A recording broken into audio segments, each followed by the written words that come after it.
fellow communicators, and welcome to Stories Lived, Stories Told. This is a podcast brought to you by myself and the CMM Institute for Personal and Social Evolution. Our goal is to make the communication theory, Coordinated Management of Meaning, or CMM, something that we can all learn and use in our daily lives to create better communication in our relationships. For the past 50 years, academics and practitioners have been using CMM, but really, we all deserve to understand the language, tools, and ideas of CMM, because what good does it do if we aren't actually applying the theory to change our lives for the better? In academic terms, CMM claims persons in conversation co-construct their own social realities and are simultaneously influenced by those social worlds. We understand this to mean that each one of us can contribute to the social worlds we exist in, that the kind of world we end up in is a result of the choices we make in our lives, but also that the choices we make in our lives can be a result of the social world we're in too.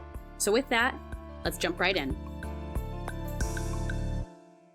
My hope is that all the mini-sodes we've done so far work together to create a helpful roadmap for understanding and then embodying CMM, right? We've kind of established the terrain, the lay of the land by discussing the models of CMM, the core concepts, things like Cosmo Kids and Cosmopolis 2045, things that help us get an idea of what the road ahead looks like, help us prepare ourselves. But here's the thing. I can point you in the direction you want to go with all this stuff, but truth is, I haven't been on your path exactly. I don't know the specific roadblocks or challenges that you face in your life.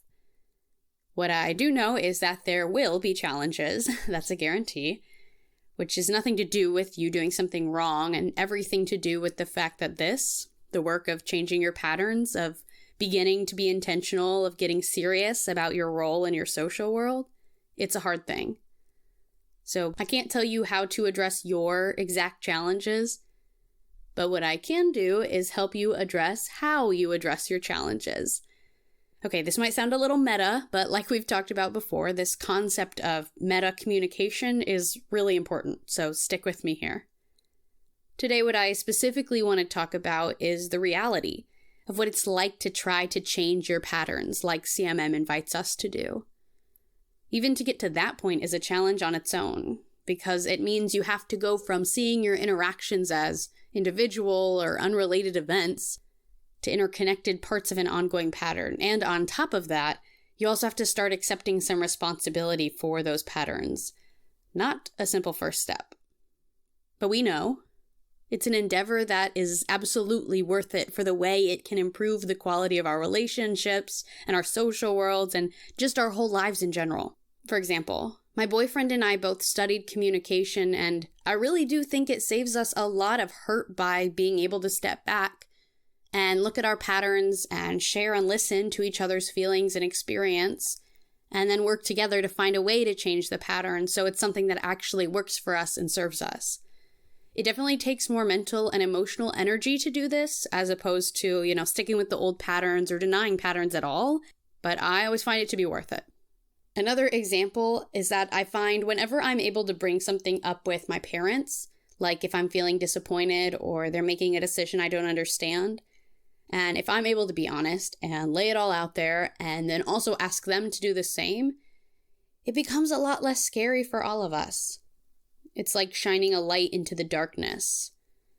When our patterns and our ways of interacting are in the dark, it leaves a lot of space for wondering what if. What if they don't like me? What if they aren't being honest with me? What if they are intentionally trying to put me down? When everything is brought into the light, which we do by addressing and talking about it, then those questions get answered, and there's more certainty and stability and trust in the relationship. That's what I've found, at least. The way I see it is that by beginning to embody CMM, you move from having your patterns control you to being able to have control over your patterns. I think it's a wonderful and brave thing to do, to have the desire to change patterns. And let me take this moment to say you probably don't need to change all your patterns. I'm not saying that. But even your productive or healthy patterns, it's still good to bring those into the light so you can see what you're doing right, so that you can keep doing more of it intentionally. The patterns that you want to change are the ones that don't serve you. that are destructive and lead to suffering for you and the people you love. One of the creators of CMM, Barnett Pierce, said the question we need to be asking ourselves is, what are we creating? This is the part where we bring our patterns into the light and get really honest about them. And from there, the question becomes, what do we want to create? So we go from being reflective, looking back and saying, okay, well, what did we just create? To being more proactive and approaching that same question just a little differently and kind of saying, okay, when I'm asking that question again, what did we just create? What do I want the answer to be? And then going back to the beginning and saying, how do I make that happen? So we're still in this stage of building awareness, or the imagining stage, like we talked about last week. And as we look ahead and begin to imagine and ask ourselves, what is it that we want to create? We feel hopeful and we feel confident, and all at the same time, it feels totally daunting. So here's that addressing how you address your patterns meta communication part. Go back to that metaphor I used, right? You're embarking on a trip, you have your roadmap, you're starting to think about your destination. So now let me help you pack a few things that will help you along the way to have a better, easier trip. The big tool I want you to pack is some patience, kindness, grace, forgiveness, understanding, and direct it all at yourself. Really, this has been on my mind to talk about in a mini-sode because I've been struggling with it myself. I know I have a pattern of seeking perfectionism for most of my life, and it's something I want to change. On its own, it doesn't really allow me to leave a lot of space for all those things. Patience, kindness, grace, forgiveness, understanding for myself. I like to think that I am pretty good at giving those to other people, but I definitely struggle to offer the same love to myself, to be gentle with myself in that way. Because the truth that I can see when I bring this pattern out into the light is that my pattern of perfectionism is creating more suffering for myself, and that's not what I want to create if I actually ask myself that question. For me, I struggle with some perfectionism in a kind of everyday sense, but how it shows up for me around our conversation today is that when I am trying to change patterns, I am perfectionistic and I bring that perfectionism to how I go about it, which doesn't work out. The change I'm talking about when I talk about changing our patterns, it takes time, it takes trial and error, it can be uncomfortable, it can be scary. You can feel like you aren't making any progress or even that it's getting worse. And I find it really difficult to accept that this is all part of the process. I mean, mostly I would like to think I'm above all that, but alas, I am not. The changing the pattern matters, and also how you go about changing the patterns, because maybe you did just change a pattern in your life, but you were miserable doing it. Beating yourself up, criticizing yourself the whole way. That's not what we're seeking to do in this podcast. We want the outcome of the better social world, yes. And we want the mindful, gentle, curious attitude along the way. It matters how we go about changing these patterns. I think for me, it comes down to being gentle with myself. I do some yoga videos that I really like, and the instructor always reminds you to soften the muscles of your face. And I swear, every time she says it, I was clenching my jaw or furrowing my brow, and I didn't even know it. It makes a big difference to release the tension for ourselves emotionally and physically. The other quote I heard recently is, "We can do hard things, but we don't have to be hard while we do them." To me, that speaks to our physical experience of doing emotionally or mentally hard things, like changing patterns in our lives to create better social worlds.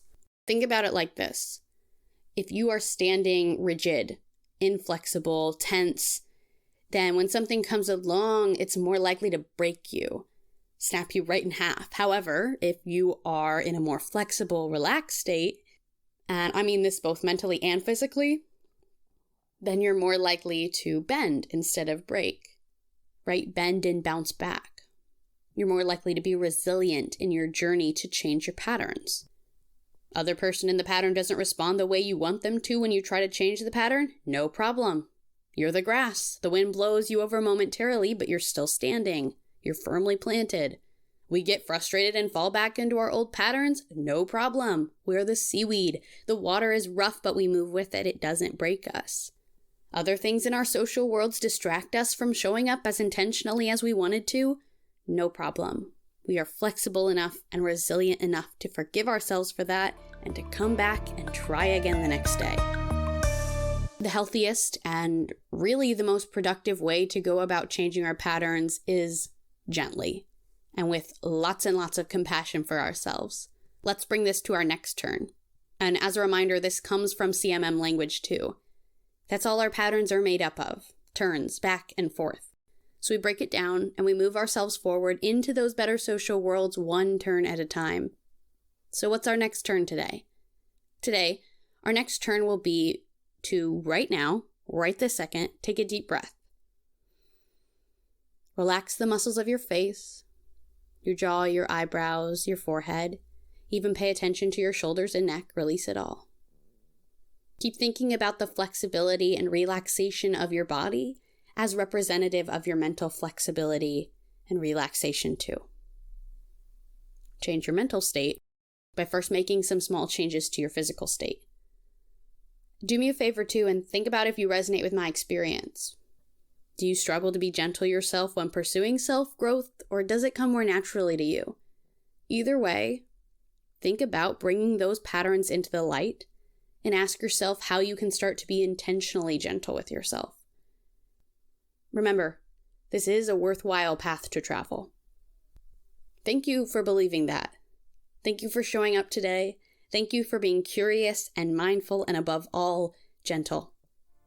Thank you for joining this week, and I'm really looking forward to joining you again next week for a conversation episode. I'll see you then.